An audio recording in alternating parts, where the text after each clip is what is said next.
এখন পাঠ করছি শিবরাম চক্রবর্তীর লেখা আমার স্বীকারোক্তি।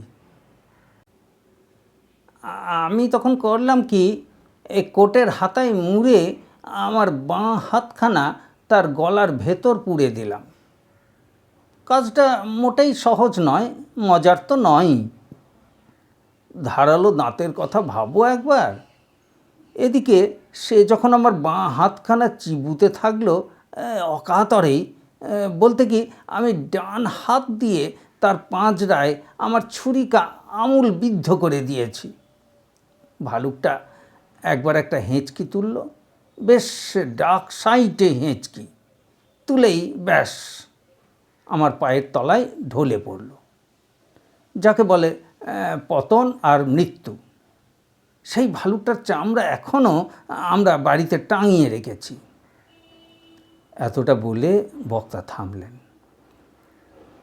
পুরীর সমুদ্র তটে এক হোটেলের একটা কামরায় বসে আমাদের গুলতানি চলছিল। সামনের বড় জানলাটা খোলা, তার ভিতর দিয়ে বিস্তীর্ণ বেলাভূমি উঁকি মারছে। তার ওপারে হৈমন্তিক সমুদ্রের রোমন্থন, আর এদিকে সমুদ্র পুরীতে তটস্থ হয়ে আমরা শুনছিলাম।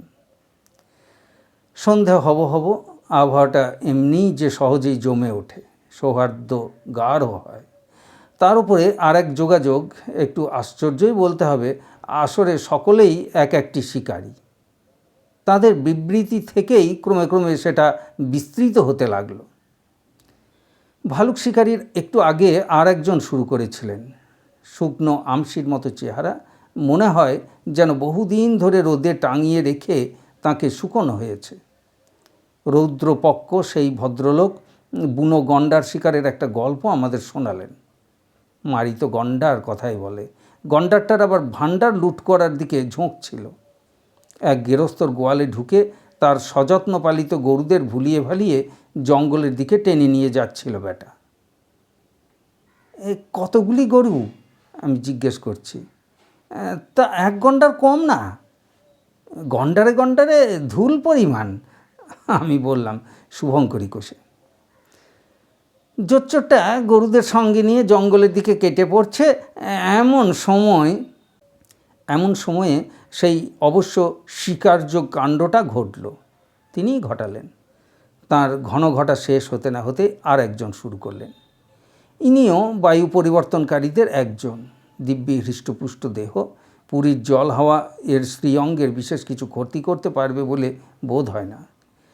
একবার নদীতে চান করতে গিয়ে তার তলদেশ থেকে আধমনের বেশি ঘুমন্ত এক কাছিমকে কি করে তিনি টেনে তুলে এনেছিলেন তার কাহিনী। এমনি চলছিল, একজনের পর আরেকজনের আরম্ভ, বর্ণনা আর আড়ম্বর, আর অবশেষে আড়ং ধোলাই। একটার পর একটা ধারাবাহিক শিকারের পালা। প্রত্যেক ঘটনাটাই নির্জলা সত্যি। প্রত্যেকেই দিব্যি গেলে জানাচ্ছিলেন, এমনকি যিনি জলের তলা থেকে কচ্ছপ আমদানি করেছিলেন তিনিও। কিন্তু সবাইকে টেক্কা মারল আমাদের ভালুক শিকারীর কেচ্ছা। ভূয়দর্শী এক ভালুককে এক হাতে একলা কাবু করা চারটিখানি কথা নয়। আমরা হাঁ করে শুনছিলাম। অবাক কাণ্ড তো! অজান্তেই কখন মুখ ফসকে বেরিয়ে গেছে। আপনার বুঝি বিশ্বাস হচ্ছে না? ভালুকওয়ালা ফোঁস করে উঠলেন। না না, বিশ্বাস হবে না কেন? বিশ্বাস খুবই হচ্ছে, কিন্তু সেই সঙ্গে একটু ঈর্ষাও হচ্ছে বলতে কি, আমি বললাম। চাই চাই সাহস, আমসিপানা চেহারা জানালেন। এই সাহস আসে নিয়মিত ব্যায়াম করলে। নিয়মিত ব্যায়ামে যদি ব্যায়াম না আসে তাহলে সাহস আসতে বাধ্য। সাহস আর মাসল দুই একসঙ্গে আসবে আর বাড়তে থাকবে সাথে সাথেই। এই বলে তিনি শীর্ণ বক্ষস্থলে নিজের জীর্ণ হাতটা রাখলেন। আর ব্যায়ামের সেরা হচ্ছে বারবেল ভাঁজা, সেও কিছু কম শিকার নয়। আমি অস্বীকার করি না, সবিনয় জানালাম। স্বীকার করাও একটা মস্ত ব্যায়াম, সেই কুর্ম কীর্তিধ্বজ বললেন। আপনি কখনো শিকার টিকার করেছেন? শিকার না ব্যায়াম, কোনোটাই নিয়মিত করবার সুযোগ পাইনি। তবে একবার বনবিড়াল টিড়ালও বোধ হয়। ভালুক শিকারী চোখ মটকালেন। না না, বন বেড়ালের সঙ্গে আমি পেরে উঠব কি বলেন? বেড়াল, আরশোলা, নেংটি, ইঁদুর এরা ভারী মারাত্মক, ওদের ওদের ত্রিসীমানায় আমি নেই। তাহলে কি মাছি টাছি? না না, মাছি নয়, মাছও নয়, মাত্র একটা বাঘ। পালে যেন বাঘ পড়ল। ওর চাওয়াচাওয়ি করল, বুঝিবা একটু বক্র দৃষ্টিতেই। বাঘ! ভালুকধারীর বিস্ময় বাঘ মানে না। কি করে বাঘালেন? বললেন কুর্মবীর। আপনার নিশানা খুব ভালো বলতে হয়। আমার নিশানা? আমি একটু আমতামতা করি। কিন্তু আমি তো বাঘটাকে গুলি করিনি, বন্দুকই ছিল না আমার কাছে। আমার নিশানা অবনত করতে হলো। তাহলে বাঘটাকে মারলেন কিসে? আমসি ভদ্রলোককে বেশ রাগতাই দেখা গেল। বাঘটাকে মেরেছি আমি বললাম কখন?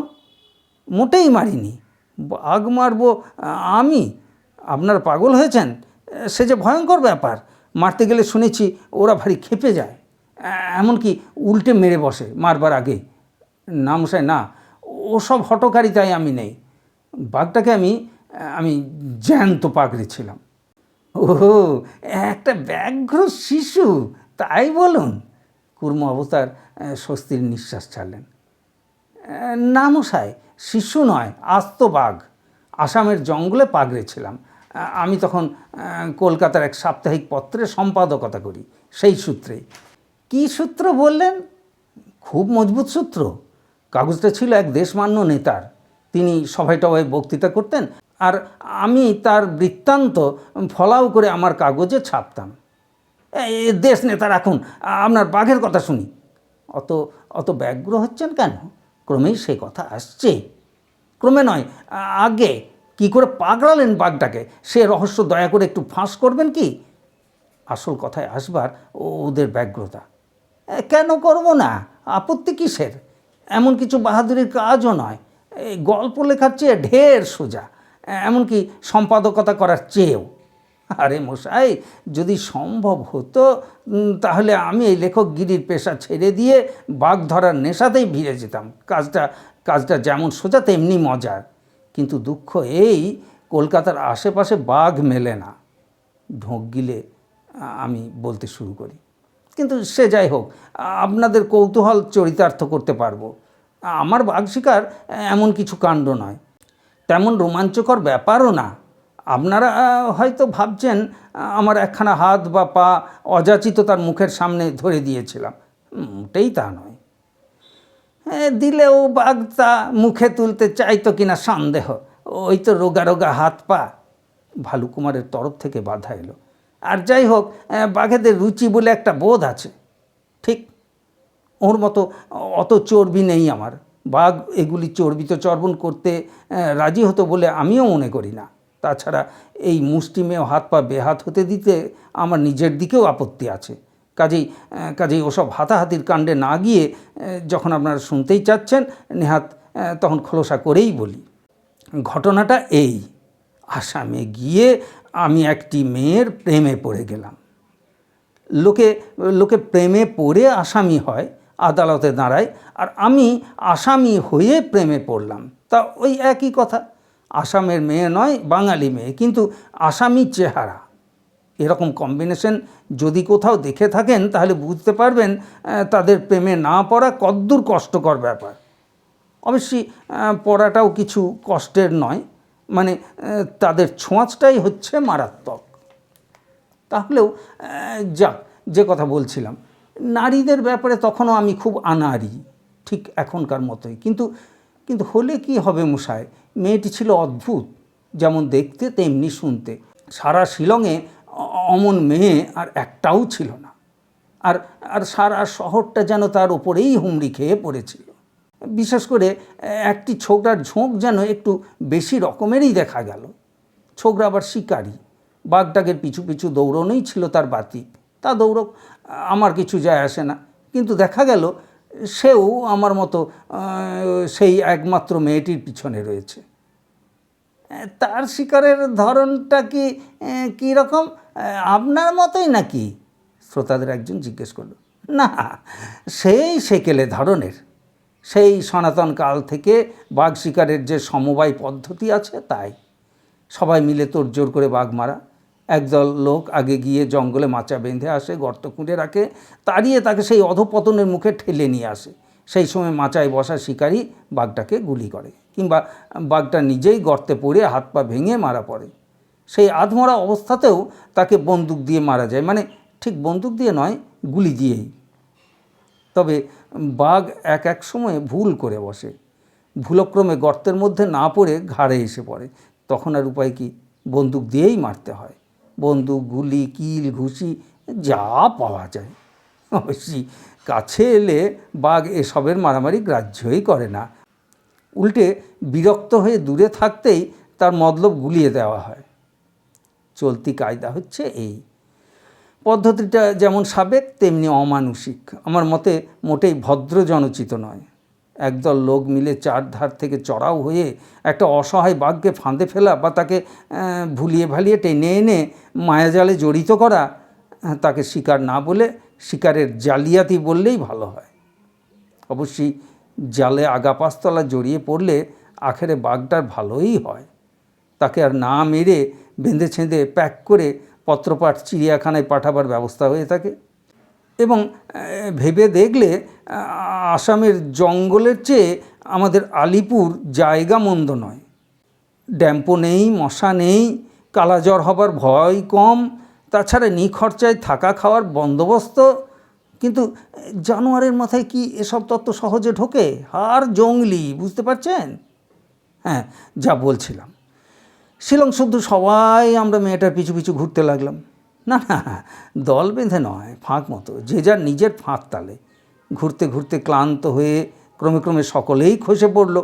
রয়ে গেল মোট দুজন, সেই বাঘ শিকারী আর আমি। সেই বাঘমারির চালচলনে বলতে কি আমি বেশ ক্ষুণ্ণই হয়েছিলাম। বাঘটাকের দিকে ছোকরার বেশি ঝোঁক বলে শুনেছিলাম, কিন্তু তাদের পিছনে না লেগে মেয়েটির আশেপাশে তাকে ঘুরঘুর করতে দেখা যেত।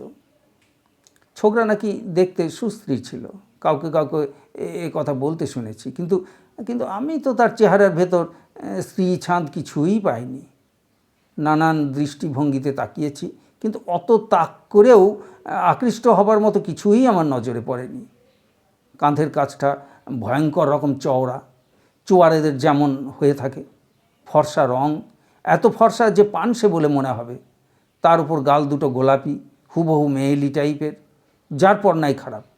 আর বড় কালো কালো বিচ্ছিরি চোখ, দেখলেই গা কেমন কেমন করে। অর্থাৎ সমস্ত মিলিয়ে যদ্দূর নোংরা হতে হয়। কিন্তু আর সবার মতে সেইগুলি ছিল নাকি তার বড় রকমের গুণ। এছাড়াও সে গুনগুন করে গান গাইতে পারত। আর আমার গুণের মধ্যে ছিল আমার সাংবাদিক সুলভ সর্বজ্ঞতা। সেই কালচার যার চারা নেই, যার আজ চার সব থেকে বেশি, আমার কৃষ্টি আর আমার দৃষ্টিভঙ্গি। এছাড়াও আমার গল্প লেখবার এবং তার চেয়েও আরও গল্প করবার ক্ষমতা। ঠিকমতো জায়গায় জুৎসই কথাটা বসাতে আমি মজবুত ছিলাম। কথার প্যাঁচে মারা আর মার প্যাঁচের কথাই আমার বাহাদুরি ছিল অবিসংবাদিত। তাছাড়া সংবাদিত বিষয়েও আমার জোড়া মিলত না। নিউটনের আপেল পড়ার ব্যাপারে আমি আলোচনা চালাতে পারতাম। জ্ঞান সমুদ্রের উপকূলে উপল কুড়োতে গিয়ে কিভাবে তিনি অজ্ঞান হয়ে পড়েছিলেন এবং কেবল নুড়ি কুড়িয়ে কুড়িয়েই ঝুড়ি বোঝাই করেছেন তা আমার অজানা ছিল না। আইনস্টাইন যে আইনজীবী নন তাও আমার জানা ছিল। কি করে সমুদ্রের মোহনায় পলি পড়ে বদ্বীপ গজায় তার রহস্য ব্যক্ত করে শ্রোতাদের থ করে দেওয়া আমার পক্ষে শক্ত ছিল না। এক্স রে, অ্যামিট রে এবং প্রেততত্ত্ব সম্বন্ধেও বেশ দু কথা আমি সবাইকে শুনিয়ে দিতে পারতাম। এবং এইভাবেই আমাদের দুজনের রেষারেষি চলছিল নিজের নিজের ধারায়। তার গালের আপেলের বিরুদ্ধে আমার নিউটনি আপেল, তার মোহময় চোখের সঙ্গে পাল্লা দিয়ে আমার মোহনাময় বদ্বীপ। সে গুনগুন করে গান শুনিয়ে যাবার পরেই আমি দেশনেতার গরম বক্তৃতা গনগনে একখানা ছেড়ে দিতাম। তার গুঞ্জনের পরেই আমার গঞ্জনা। এইভাবেই চলছিল। মোটের উপর দুজনের কেউই কাউকে আমরা টেক্কা দিতে পারছিলাম না। আর আর মেয়েটিও আমাদের কার ওপরে যে তার টান, হাবভাবে তার বিন্দু বিসর্গও জানান দিত না। চলছিল এমনি। এমন সময়ে আর এক ব্যক্তি এসে হানা দিল। তার উপস্থিতিতে চিরন্তন ত্রয়ীর আমাদের চলতি ত্রিভুজ চ্যাপ্টা হয়ে চারকোনা হয়ে দাঁড়ালো। এই অভিব্যক্তিটি এক বাঘ, প্রকাণ্ড এক বাঘ। কোত্থেকে ঘুরতে ঘুরতে আমাদের শহরতলিতে এসে হাজির হলো কেউ বলতে পারে না। কিন্তু তার জ্বালাই মশাই গরু বাছুর নিয়ে কারু ঘর করা দায় হলো। মাঝে মাঝে সে শহরের এলাকাতেও টহল দিতে আসতো। হাওয়া খেতেই বোধ হয়, কিন্তু হাওয়া ছাড়া অন্যান্য খাবারেও তার অরুচি ছিল না। একবার এক মনোহারি দোকানের সব কিছু সাফ করে নিয়ে গেল। আরেকবার এক গ্রামোফোনের দোকান ফাঁক করে দিল। একবার এক সন্দেশওয়ালাকে সাবার করল, তার সন্দেশ সমেত। সন্দেশের দোকানিকে পরে অবশ্যই পাওয়া গেছিল একটু বেহুঁশ অবস্থায় বেপাড়ায় মদের দোকানে। একজনের লাউড স্পিকার বাঘের কী দরকার? হ্যাঁ মশাই, ও জিনিস বাঘা বাঘা নেতার বক্তৃতায় লাগলেও বাঘের ওতে কী প্রয়োজন? ওদের পার্টস অফ স্পিচ তো এমনিতেই খুব জোরালো বলে শোনা যায়। বাঘের দুর্ব্যবহার দিনকে দিন বাড়তে লাগলো। একদিন সকালে শহরের একটি স্মার্ট মেয়েকে খুঁজে পাওয়া গেল না, সেই সঙ্গে কলেজে এক ছোকরাও। নিঃসন্দেহ সেই বাঘের কাণ্ড। ক্রমে সেখানকার যত কিছু ক্রাইম আর কেলেঙ্কারি যার কিনারা হতো না, সবই অবশেষে সেই বাঘে গিয়ে বর্তাতে লাগলো। সেই অঞ্চলের চোর, ডাকাত, দালাল আর ঘটক, এদের সকলের কর্তব্যের গুরুভার সেই বাঘ একলা নিজের ঘাড়ে একাধারে বহন করছিল। কীরকম ভয়ঙ্কর বাঘ একবার ভাবুন দেখি। বাঘ শিকারী আমার শরীরটিও তার খড়পড় থেকে রেহাই পায়নি। তার গোড়ালির খানিকটা সেই বাঘের থাবার মধ্যে চলে গেছিল, সেই সঙ্গে তার নতুন গগলসের চশমাটাও। যৎসামান্য ওই দুটি জিনিস হাতিয়েই সে অমন কীর্তিমান একটা লোককে কেন ছেড়ে দিল তা বুঝতে আমি অক্ষম। তাহলেও এই নিয়ে তাকে ঠাট্টা করবার সুযোগ আমি ছাড়লাম না। তাকে বেশ এক হাত নিলাম, মেয়েটির সামনেই তাকে যদ্দূর পারি খেলো করে দিলাম। ফলে আমাদের মধ্যে হাতাহাতি হয়ে গেল। রাগের মাথায় আমি বলে বসলাম, আমি হলে কখনোই বাঘকে আমার গোড়ালি গছিয়ে পালিয়ে আসতাম না, গোড়াতেই তাকে পাগড়ে আনতাম। এমনকি দরকার হলে, যদিও আমি অহিংস নীতির ভক্ত, বাঘটাকে মেরে ফেলাও আমার কাছে কিছু শক্ত ছিল না। বাস্তবিক ভেবে দেখলে জনৈক বুদ্ধিজীবী বাঙালি সাংবাদিকের পক্ষে এ কাজ এমন কি কঠিন। প্রত্যহ কত রাজা উজিরকেই তো আমরা মারছি, বলে ব্রিটিশ সিংহকেই ঘায়েল করে দিলাম, একটা বাঘ মারব তার এমন কি? নেহাত ছেলে খেলা বই তো না। আমার এই কথার পরে যা হবার তাই হলো। মেয়েটি বলে বসলো, আমাদের দুজনের যে বাঘটাকে মেরে শিলংয়ের সবাইকে বাঁচাতে পারবে, বুঝতে হবে সেই তাকে সত্যিকারের ভালোবাসে, আর সে তার গলাতেই মালা দেবে। তার এই কথায় আমি যেন হাতে চাঁদ পেলাম। চাঁদ এবং বাঘ। ঠিক করলাম সেই রাত্রেই বাঘটাকে পাগড়াতে হবে। দেরি করলে পাছে আর কেউ শিকার করে ফেলে বা বাঘটা নিজেই আত্মহত্যা করে বসে, এমন দাঁওটা ফসকে যায়। সেই ভয়ে আর এক মুহূর্ত সময় নষ্ট করা আমি সমীচীন বোধ করলাম না। তক্ষুনি চলে গেলাম। আহা, আপনাকে ঠাকুর ডাকছে যে, রান্নাঘরে আপনার জল খাবার দেয়া হয়েছে, শুনছেন না? চলেই যাক জল খাবার, জবাব দিলেন ভালুক শিকারী। পরে খাবো খান, বাঘের কি হলো শুনি। হ্যাঁ, আমার পাল্লাদার তো লোক লস্কর জোটাতে বেরিয়ে পড়লো। তক্ষুনি সেই গর্ত খোঁড়া, ফাঁদ পাতা, জ্বালাঞ্জলি, সেই সব সেকেলে কায়দা কানুন, তাই নিয়ে ব্যস্ত হয়ে পড়ল সে। আর আমি সোজা চলে গেলাম মাংসের দোকানে, সদ্য নিহত আস্ত একটা পাঁঠার জোগাড় করতে। তারপরে গেলাম এক দাবাইখানায়, সেখানকার ডাক্তারের সঙ্গে কনসাল্ট করে ঘুমের ওষুধ জোগাড় করলাম। 1 পাউন্ড লুমিনল, 1 পাউন্ড ভার্নল আর 1 পাউন্ড ব্রোমুরাল কিনে সমস্ত সেই পাঁঠাই কুক্ষিগত করে জঙ্গল আর শহরতলির সঙ্গমস্থলে গেলাম। নদীর ধারে বাঘটার জলখাবার জায়গায় রেখে দিয়ে এলাম পাঁঠাটাকে। তারপর বাসায় ফিরে আমার সাংবাদিকতা নিয়ে পড়লাম। নেতৃবরের সেদিনকার বক্তৃতার রিপোর্ট লেখা তখনও বাকি ছিল। নেতা রাখুন মশাই, বাঘের কি হলো বলুন আগে। হ্যাঁ করে উঠল সবাই। বলছি তো, ভোর না হতেই একটা ঠেলা গাড়ি নিয়ে সেই সঙ্গমস্থলে আমি গেলাম। বাঘের জলযোগের জায়গায় গিয়ে দেখি অপূর্ব দৃশ্য।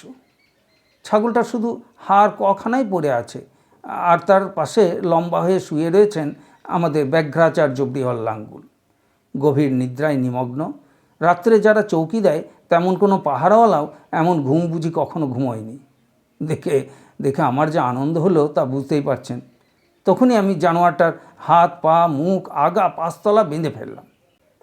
বেঁধে ফেললেন?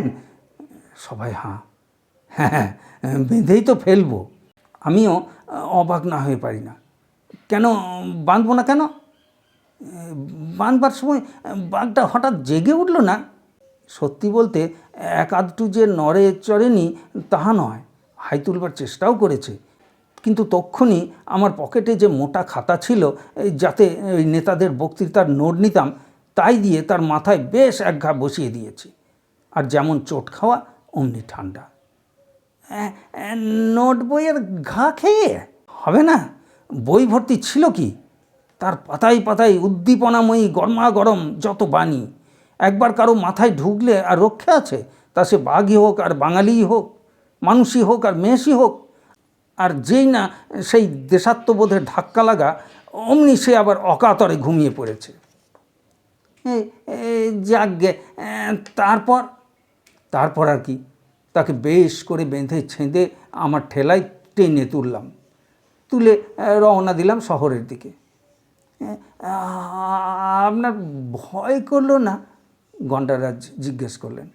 কেন কেন ভয় কিসের? বাহ, জলজ্জান্ত একটা বাঘ পশ্চাতে রেখে ঠেলাগাড়ি টেনে নিয়ে ঘাবড়ালেন না একটুও? হাজার হোক নিশ্চয়ই সে আপনার সেই অহিংস নেতাটির মতো নয়। কিন্তু কিন্তু সে যে তখন ঘুমিয়ে একেবারে নেতা সারা রাস্তা, বিলকুল। মাঝে মাঝে অবশ্যই সে জেগে উঠতে চেয়েছে, একটুখানি চেতনার মতো দেখা দিয়েছে হয়তো বা, তক্ষুনি তার মাথায় আমার নোট বইয়ের এক ঘা। আর তার পরেই আবার এইভাবে তো টেনে হিঁচড়ে তাকে নিয়ে শহরে ফিরলাম প্রিয়া নিবাসে। তার সামনে তাকে ল্যাজ ধরে টানতে টানতে নিয়ে গেলাম। ল্যাজ ধরে? হ্যাঁ, বলেন কি মশাই? ভালুক শিকারী অবিশ্বাসের হাসি হাসল। আগে হ্যাঁ, কাজটা শিষ্টজনচিত নয় তা মানি, কিন্তু ল্যাজ ছাড়া আর তার ধরবার আর কিছুই অবশিষ্ট ছিল না। আষ্টে পৃষ্ঠে বাঁধা যে। যাকে তারপর কি হলো? আমার প্রতিদ্বন্দ্বীটির যেন মাথা কাটা গেল। বিনা বাক্যব্যয়ে সে সরে পড়ল সেখান থেকে। আর